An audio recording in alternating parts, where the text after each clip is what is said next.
देश भर में आज मनाया जा रहा है विजय दिवस। 1971 के युद्ध में पाकिस्तान पर भारत की जीत की याद में हर साल 16 दिसंबर को विजय दिवस मनाया जाता है। इस युद्ध के परिणाम स्वरूप बांग्लादेश को भी मुक्ति मिली। ये दिन भारतीय सशस्त्र बलों के बलिदान, बहादुरी और रणनीतिक प्रतिभा का जश्न मनाता है, जिन्होंने आधुनिक इतिहास के सबसे छोटे और सबसे निर्णायक युद्धों में से एक में ऐतिहासिक जीत हासिल की। ये राष्ट्रीय एकता को भी बढ़ावा देता है और इतिहास में भारत और बांग्लादेश के लिए बहुत महत्व रखता है। राष्ट्रपति द्रौपदी मुर्मू ने 1971 के युद्ध में आदम्य साहस का परिचय देते हुए भारत को विजयी दिलाने वाले वीर सैनिकों को श्रद्धांजलि दी। उन्होंने एक्स पर लिखा, एक कृतज्ञ राष्ट्र हमारे वीरों के सर्वोच्च बलिदान को याद करता है, जिनकी कहानियां हर भारतीय को प्रेरित करती है और राष्ट्रीय गौरव का स्रोत बनी रहेंगी। प्रधानमंत्री नरेंद्र मोदी ने सोमवार को सैनिकों को श्रद्धांजलि दी, क्योंकि भारत 1971 में पाकिस्तानी सेना के भारतीय सेना के सामने आत्मसमर्पण करने के उपलक्ष्य में विजय दिवस मनाया, जिससे बांग्लादेश का निर्माण हुआ।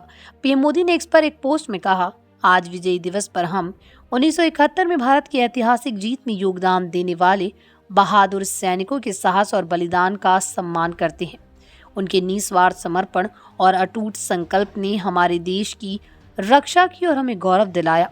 उन्होंने कहा, ये दिन उनकी असाधारण वीरता और उनकी अडिग भावना को श्रद्धांजलि है। उनका बलिदान हमेशा पीढ़ियों को प्रेरित करेगा और हमारे राष्ट्र के इतिहास में गहराई से समाया रहेगा।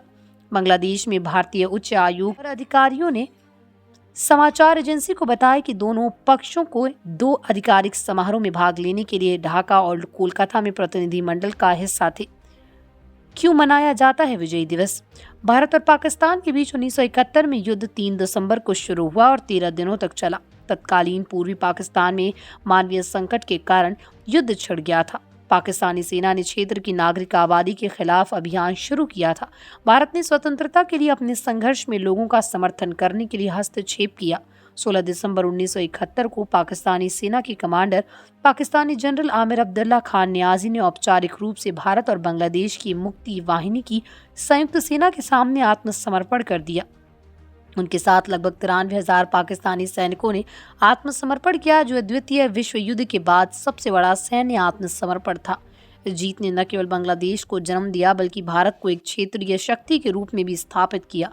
हताहतों में लगभग 3,900 भारतीय सैनिकों की मौत और सैकड़ों घायल होने का अनुमान शामिल है।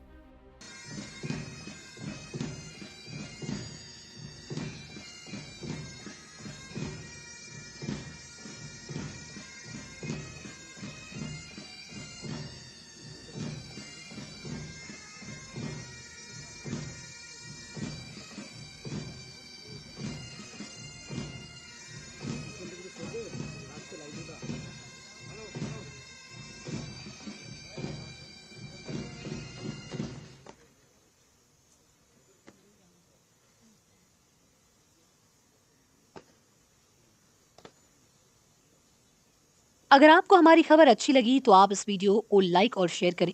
हमारे चैनल को सब्सक्राइब करें। इसके साथ आप हमें और बेहतर बनाने के लिए अपने अनमोल सुझाव कमेंट बॉक्स में जरूर दें।